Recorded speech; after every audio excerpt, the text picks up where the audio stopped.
Semangat saudara. Oke ya, jangan tring gitu ya tiba-tiba hilang. Saudara, saya mau tambahkan, boleh dua slide sebelumnya?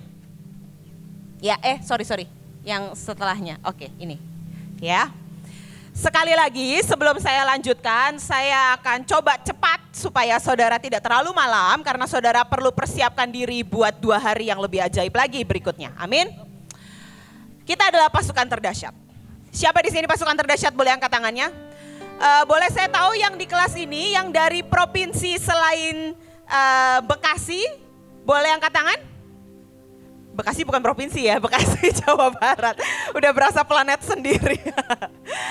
Oke, terima kasih. Saudara, karena saudara dan saya adalah pasukan terdahsyat, kenapa kita terus-menerus harus belajar tentang kesembuhan dalam jiwa? Sebab iblis tahu kalau engkau berdiri di atas perjanjian Tuhan, amin, gak ada satupun kok yang bisa habisi hidupmu. Saudara punya kekuatan karena apa? Jaminan Tuhan dari ujung kepala sampai ujung kaki. Apalagi saudara perjamuan kudus setiap hari, saudara rajin deklarasi setiap hari, saudara punya perlindungan berlapis-lapis. Karena itu iblis tahu gimana caranya menghentikan lawatan. Cuma dengan mengusik-ngusik dan menghancurkan jiwa seseorang. Dan membuat dia berhenti sendiri. Begitu orang luka dan lukanya enggak sembuh, maka ada banyak orang, dia sangat berapi-api dan mencintai Tuhan. Mungkin dia sudah pimpin ratusan KKR. Tapi karena luka di sini enggak pernah beres. Satu hari ketika dia sangat letih, iblis ambil kesempatan untuk mengingatkan dia akan lukanya. Dan hari itu tiba-tiba dia begini, Tuhan, aku udah melayanimu 10 tahun, tapi keluargaku tidak engkau bereskan. Kenapa? Aku udah melayanimu 10 tahun, tapi tetap saja sampai hari ini aku gak pernah berkecukupan. Aku hidup susah Tuhan.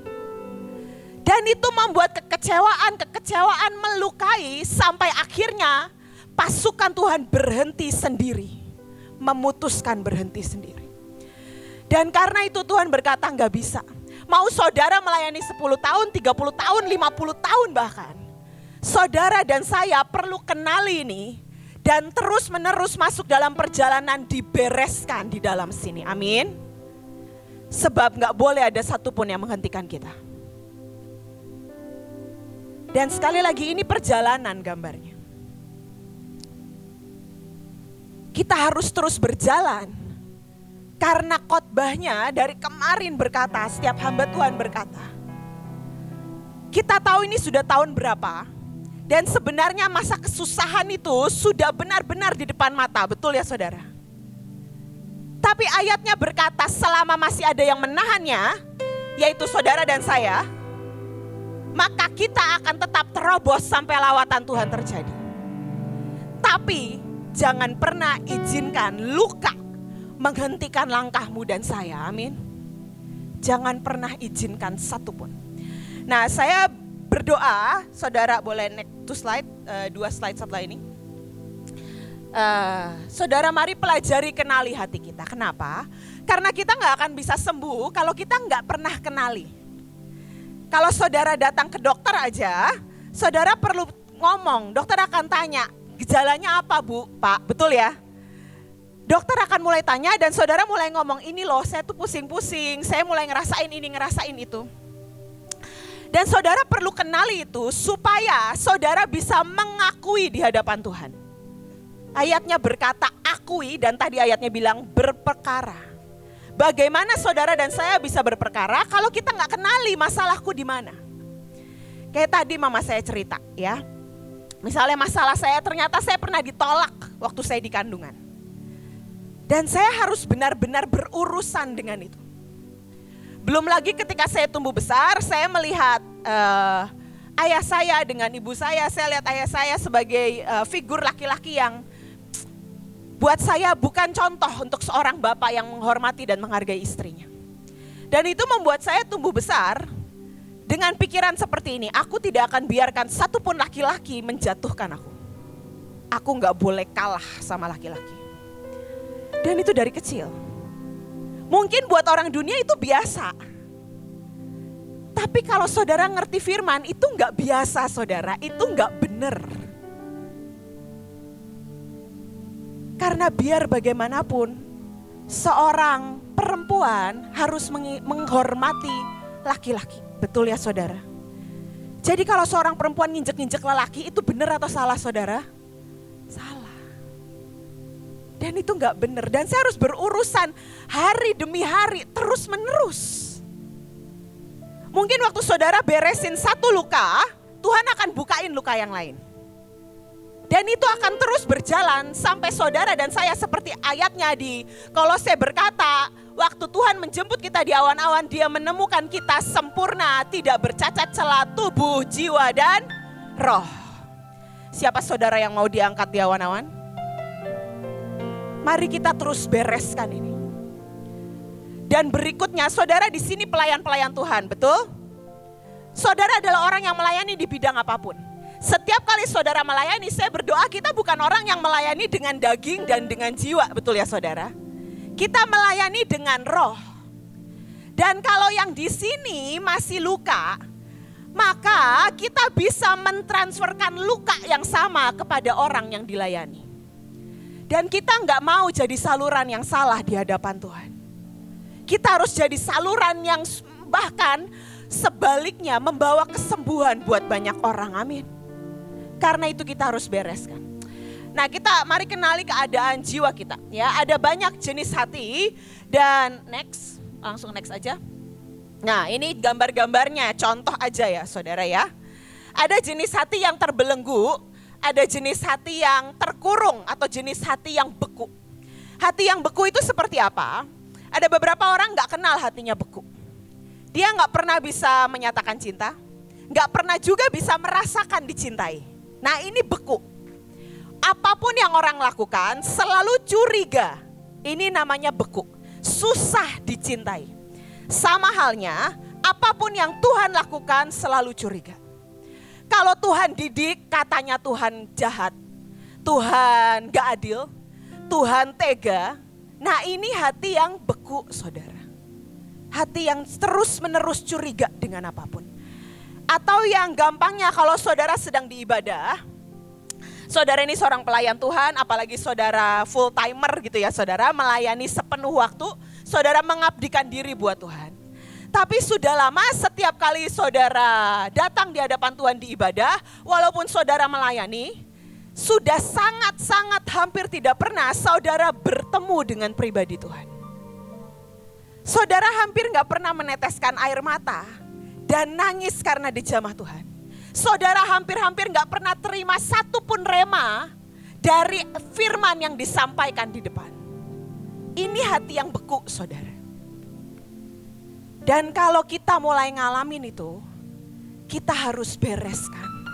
Apalagi saudara dan saya, pelayan Tuhan, pasukan dan hamba-hambanya. Ada seorang hamba Tuhan besar berkata, semakin saya mengabdikan diri saya di hadapan Tuhan, saya semakin butuh bertobat dan bertemu Tuhan setiap hari. Karena kalau enggak, saya akan merasa saya baik-baik saja, padahal saya tidak baik-baik saja. Ada hamba Tuhan lain juga, beberapa sebenarnya banyak, yang sudah pernah diajak Tuhan ke surga. Dan mereka berkata, saya kaget. Kenapa ternyata di surga itu banyak hamba-hamba Tuhan yang di level bawah. Sedangkan orang-orang yang gak kelihatan di ibadah, gak kelihatan di gereja, mereka di level atas. Kenapa? Banyak pelayan Tuhan. Kita sudah melayani Tuhan setiap kali. Kita harus lelah-lelah konselingin jemaat, besukin, belum lagi berdoa mengimani setiap kali berkat tidak datang. Belum lagi harus mendoakan jemaat dengan segala keluh kesahnya yang mungkin kalau saudara kepribadiannya ini lembut hatinya, saudara sampai pikirin sampai tidur. Dan itu seringkali meletihkan. Dan tanpa kita sadari, kita merasa oh aku sudah melayani Tuhan dan aku sudah berkorban banyak buat Tuhan. Tapi di hadapan Tuhan, kita bawa luka demi luka dan keletihan setiap kali kita datang di hadapan Tuhan. Dan bukan itu persembahan yang terbaik. Tuhan mau kita melayani dengan sekuat tenaga. Tapi Tuhan tidak mau kita menjadi letih, amin. Tuhan gak mau kita jadi luka.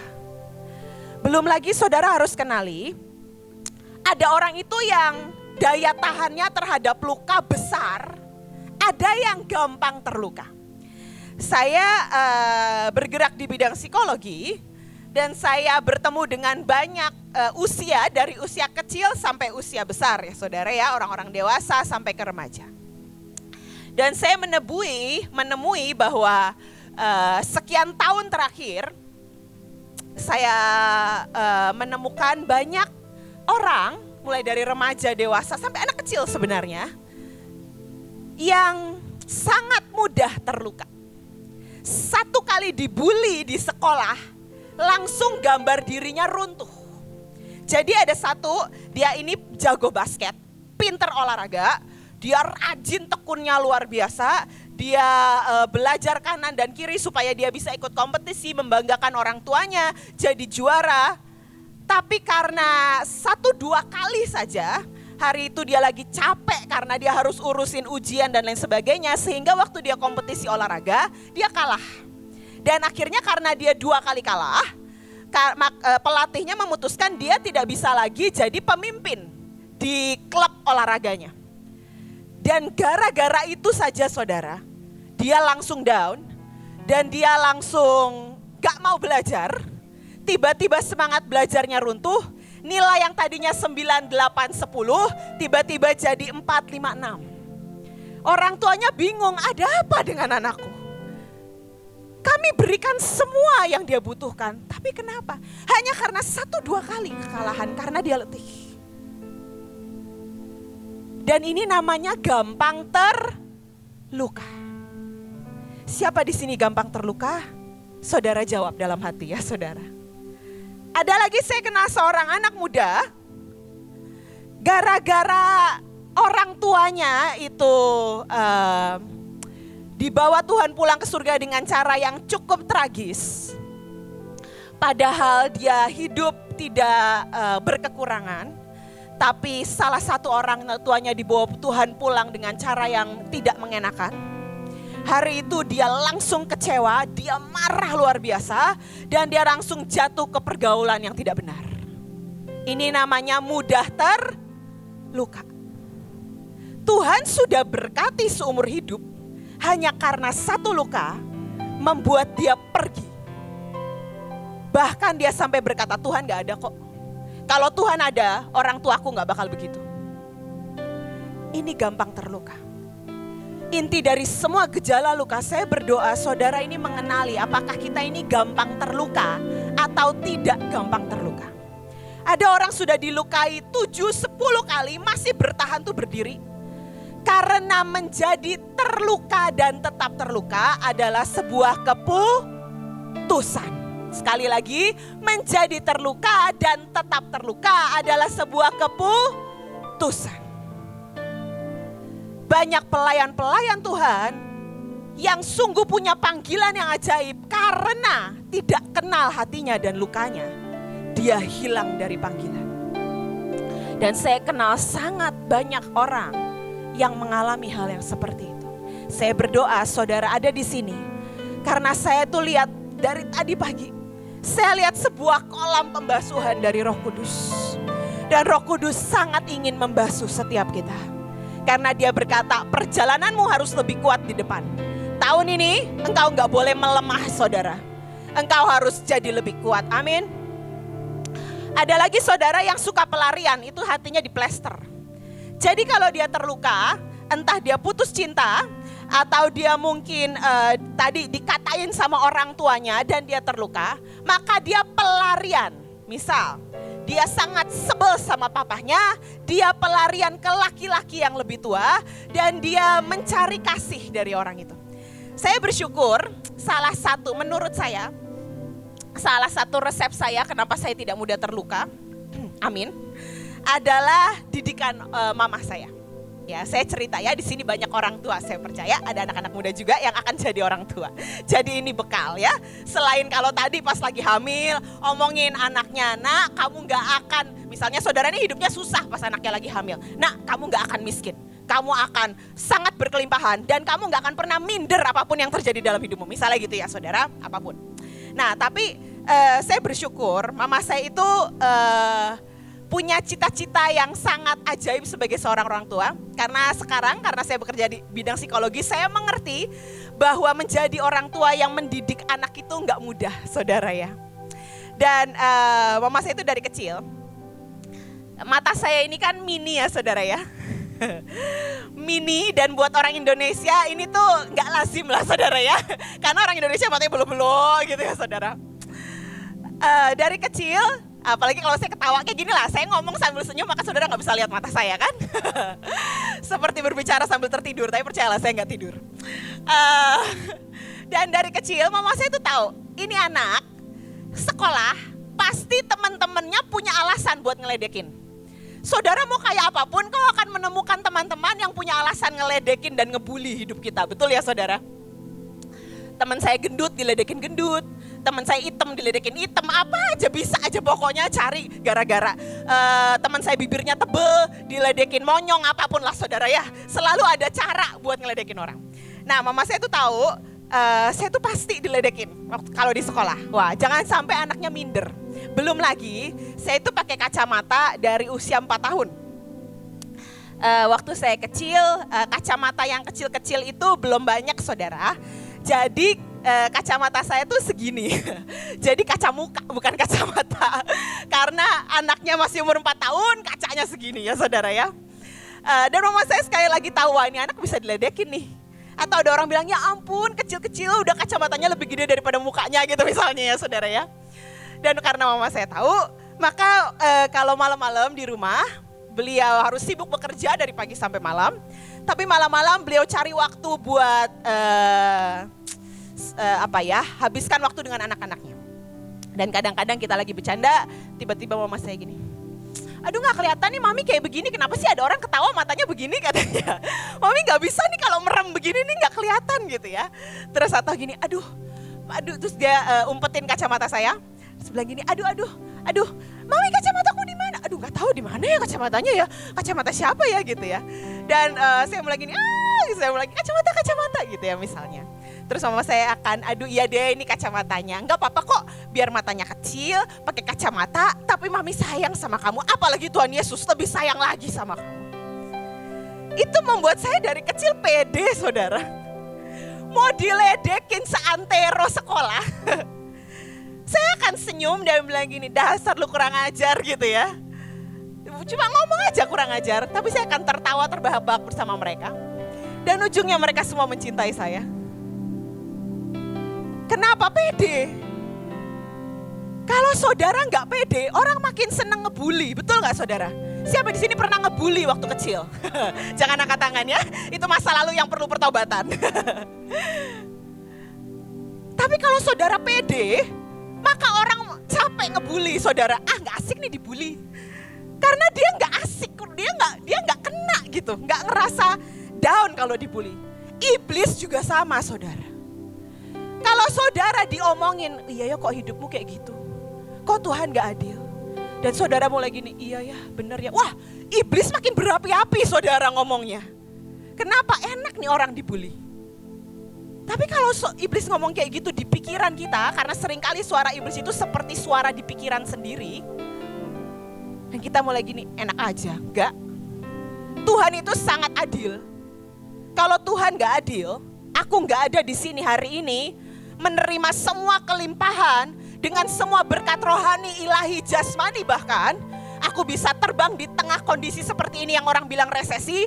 Aku bisa pergi keluar kota, ini keadilan Tuhan. Maka iblis akan capek membohongi saudara dengan luka demi luka. Amin. Amin. Mari kenali. Apakah lukamu beku? Atau saudara, kalau saudara luka, saudara pelarian ke hal-hal lain. Ada banyak anak muda pelariannya ke pelayanan, padahal luka. Ini bahaya. tinggal tunggu waktu, bom waktu meledak, dia akan keluar dari pelayanan. Kenapa? Karena pelayanannya pelarian. Saya berdoa saudara di sini siapapun yang dewasa, yang muda, jangan pernah jadikan pelayanan pelarian.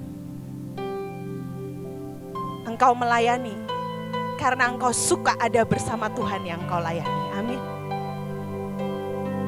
Salah satu panggilan saya buat anak-anak kebutuhan khusus saudara jujur, saya bergumul 3 tahun buat panggilan ini karena saya gak suka. Tapi setiap kali saya mau menyerah, saya mau bilang gini, Tuhan mungkin aku salah dengar kemarin. Mungkin aku bisa coba yang lain. Setiap kali saya ngomong seperti itu, Tuhan datang di depan saya. Dan saya cuma bisa bilang gini, Tuhan, aku gak suka panggilan ini. Tapi aku suka ada bersamamu. Karena engkau suka aku ada di sini. Aku akan tetap ada di sini karena aku suka ada bersamamu. Sampai Tuhan buat banyak keajaiban. Dan saya lihat Tuhan gak pernah salah dalam hidup ini. Apapun luka yang kau harus alami dalam hidupmu, Tuhan tidak pernah salah. Sekali lagi, apapun luka yang kau pernah alami dalam hidupmu, Tuhan tidak pernah salah. Selalu ada tujuannya, tadi kita belajar. Next. Ada ini ya tadi ya, luka dan sakit permanen saudara ya. Luka itu normal terjadi selama kita hidup. Jadi begini saudara ya, saya berdoa saudara terus menerus memahami ini sampai ngerti di roh dan jiwa saudara. Kita gak bisa hindari luka. Dan seumur hidup pasti ada orang yang melukai saudara. Pasti. Saudara mau hidup sebaik dan sealim apapun, pasti ada orang yang melukai saudara. Lo gak usah orang, keadaan aja bisa melukai saudara. Betul ya saudara? Tapi putuskan hari ini. Saudara mau jadi orang yang mudah dilukai atau orang yang mengalahkan dan tidak mengizinkan luka masuk dalam di hati kita. Tapi tentunya saudara dan saya butuh sembuh dulu. Karena kalau kita belum sembuh benar, maka luka pasti punya celah untuk masuk dalam hidup kita. Dan setiap kali saudara lukanya apa? Misalnya lukanya di penolakan. Untuk Tuhan menyembuhkan saudara, saudara akan menghadapi penolakan. Luka saudara di mana? Dibohongi orang. Untuk saudara sembuh dari luka, maka Tuhan akan izinkan saudara mengalami dibohongin orang lagi. Kenapa? Karena saudara dan saya harus sembuh. Karena itu yang sekarang sedang mengalami ada, jangan lari ya saudara ya. Kita akan sama-sama datang ke Tuhan hari ini nanti. Kita akan sungguh-sungguh minta Tuhan, ada hal-hal di luar kemampuanku. Aku butuh Tuhan bukain mataku, bukain telingaku, buat aku bisa lihat bahwa yang Tuhan lakukan itu ada tujuannya. Yang Tuhan izinkan itu ada tujuannya. Amin. Next. Oke, saya cepat ya. Ada luka dengan racun misalnya. Luka itu macam-macam saudara ya. Kalau lukanya sudah dengan racun, jadi kalau misalnya saudara gagal ujian misalnya. Hanya karena gagal ujian, saudara merasa, wah aku ini ternyata gak pinter ya, karena gagal ujian. Saya itu waktu SD suka pelajaran matematika saudara. Waktu saya SMP 1, dengan pergantian guru dan pergantian kelas dan lain sebagainya, matematika saya nilainya jadi sangat jelek. Tapi apakah itu membuat saya merasa, oh tiba-tiba kok saya sekarang goblok ya, gak pinter matematika. Lalu ternyata setelah sekian bulan, 6 bulan kalau gak salah, saya nilai matematikanya gak bagus. Saya ketemu seorang kakak rohani yang hari itu ngelihat saya ngerjain PR. Dan dia bilang gini, kamu ngerjain apa? Matematika. Bisa gak? Gak bisa. Sini coba kakak lihat. Lalu dia ajarin saya dalam waktu 20 menit, tiba-tiba pengetahuan saya terbuka, pengertian saya terbuka, saya ngerti semua yang saya nggak ngerti selama 6 bulan. Jadi gagal bukan berarti bodoh kan? Mungkin emang jalannya belum tepat, caranya belum tepat. Tapi kalau sudah sampai racun, ini bisa membuat saudara merasa saudara bodoh hanya karena kegagalan. Atau saudara merasa hidup saudara terkutuk hanya karena kegagalan. Beresin kutuk itu perlu, tapi bukan hidup kita ini terkutuk. Ya, next, luka infeksi. Misalnya saudara ditegur pemimpin, lalu saudara marah sama Tuhan, keluar dari pelayanan. Nah ini namanya lukanya udah infeksi. Orang kalau lukanya udah infeksi bisa sembuh sehari gak saudara? Gak bisa. Butuh waktu, butuh obat. Gak bisa sembuh sendiri. Kalau infeksinya parah bisa menyebabkan kematian. Nah ini contoh banyak orang sebenarnya. Saya berdoa tidak ada satupun di sini mengalami seperti itu. Kalau mengalami, maka putuskan sembuh hari ini. Ada luka dengan kuasa dosa. Misalnya ayahnya pemabok, atau ayahnya suka marah-marah, ayahnya kasar di rumah, dan dia sangat luka. Ada banyak orang kalau terluka bilang gini, satu hari aku gak akan jadi seperti dia. Pokoknya lihat ya, aku gak akan jadi seperti dia. Dan 95 sampai 98% orang yang berkata, aku tidak akan jadi seperti dia, menjadi persis sama seperti orang tersebut. Kenapa? Karena itu namanya buah simalakama, lingkaran setan saudara. Gak ada yang bisa tolong kita selain Tuhan. Kita gak bisa tolong diri kita sendiri. Tapi kalau saudara ngalamin ini, luka yang sudah mulai dengan kuasa dosa, sehingga karena perkataan yang salah, karena saudara terluka dengan seseorang, orang tua misalnya, saudara menjadi sama seperti orang tuamu, saudara harus minta sembuh sama Tuhan. Next. Oke, ini saya cepat aja. Gejala luka yang lain, susah berdoa. Kalau sudah susah berdoa, itu ada lukanya biasanya. 2, misalnya hati yang beku. Hati yang beku itu bikin susah berdoa, saudara ya. Yang kedua yang mirip, susah menyembah. Gak punya kekuatan dalam melayani. Yang dulu kalau melayani, doain orang nangis, tiba-tiba gak ada apapun yang bisa mengalir. Meragukan Tuhan, pemimpin, gak setuju. Mempertanyakan apapun yang pemimpin saudara atau gembala saudara katakan. Tapi ini masih gejala luka yang biasa, ya saudara. Kalau saudara, kita ini luka, kalau lukanya baru gores, saudara langsung beresin, cepat sembuhnya enggak saudara? Cepat. Tapi kalau luka dan saudara cuma diemin, sudahlah nanti juga lupa sendiri.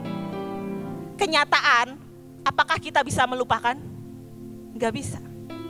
Jadi saudara harus beresin.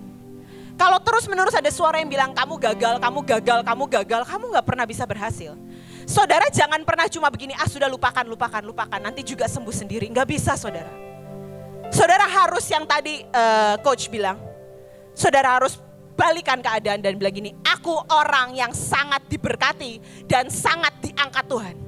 Tuhan buat aku sangat berhasil, bahkan aku di atas rata-rata. Setiap kali pikiran itu muncul bahwa saudara gagal, saudara ngomong lagi, aku orang yang sangat diberkati dan aku orang yang sangat berhasil bahkan di atas rata-rata. Saudara harus terus lakukan itu sampai saudara tahu hatimu berubah. Gak ada satu orang pun yang paling pintar mendidik hati kita sendiri selain diri saudara dan saya. Maka kita harus putuskan, kita sembuh. Next. Ada lagi gejala lukanya berusaha menutupi, menyembunyikan diri, memisahkan diri. Nah ini biasanya kalau di pelayanan sudah mulai tiba-tiba gak kelihatan di pelayanan, bukan karena sibuk melayani di tempat lain, tapi karena kena luka dengan pemimpin, dengan teman-teman sepelayanan. Nah ini tanda-tanda. Mulai minder, merasa lemah, hidupnya tertutup, susah dicintai, gak mau ketemu banyak orang, sukanya sendiri. Nah ini orang yang sukanya sendiri pasti ada lukanya saudara. Bukan berarti gini, ada orang itu tipenya introvert ya, saudara tahu introvert? Nah dia butuh waktu, kalau habis ketemu orang banyak, entar nih baterainya mulai habis, jam 6, jam 7 nih baterainya mulai habis. Aduh gak bisa nih, ini butuh waktu sendiri. Nah itu gak masalah. Tapi kalau berhari-hari gak suka ketemu orang, pasti ada masalah. Saya bahkan ketemu banyak anak-anak yang saya pegang. Mereka itu waktu zaman masker, saudara ya. Malah anak-anak ini bersyukur karena pakai masker. Kenapa? Jadi orang gak perlu lihat wajah mereka. Buat saya, waduh, kamu ganteng loh. Kenapa kamu gak pengen dilihat orang? Something wrong ini. Ya saudara, kalau saudara sembuh, mau muka jerawatan seluruhnya, saudara akan bahagia ketemu orang. Itu namanya orang sembuh. Amin. Nah, ada lagi cari-cari alasan, gak fokus dengan Tuhan, berdalih, menyalahkan orang lain, bahkan Tuhan, masa lalu dan keadaan. Kenyataannya saudara, ini poin sangat penting. Kalau kita menyalahkan keadaan, itu sama dengan menyalahkan Tuhan. Karena Allah turut bekerja dalam segala sesuatu. Jadi kalau kita menyalahkan siapapun, bahkan keadaanmu yang tidak menyenangkan, sekelilingmu, maka itu sama dengan menyalahkan Tuhan sebenarnya. Jadi kita gak bisa bilang gini, aku gak marah kok sama Tuhan, aku cuma kesel sama orang itu. Gak bisa saudara. Karena Allah turut bekerja dalam segala sesuatu. Saya berdoa hari ini sungguh Tuhan bawa saudara dan saya pulih. Masuk dalam kolam kesembuhan sekali lagi. Mungkin buat saudara yang sudah berkali-kali berproses dengan Tuhan, saudara terus izinkan Tuhan bongkar sampai tidak ada satupun yang menghalangi kita naik dengan sangat cepat di tahun ini masuk dalam masa lawatan. Saudara, sebelum kita selesai hari ini, mari yuk sama-sama. Setiap kita kenali dulu, belajar mulai kenali hati. Masing-masing berurusan sama Tuhan. Dan mulai gini, Tuhan, tolong bukakan apa yang masih gak beres dalam hidupku. Mungkin kita merasa sudah mengampuni, padahal belum total mengampuninya. Mari minta Tuhan bereskan. Mungkin ada yang masih sangat mudah kecewa dengan pemimpin. Mungkin masih ada yang masih sering kabur-kaburan dari pelayanan. Nah, ini butuh beresin. Mari beresin di sini.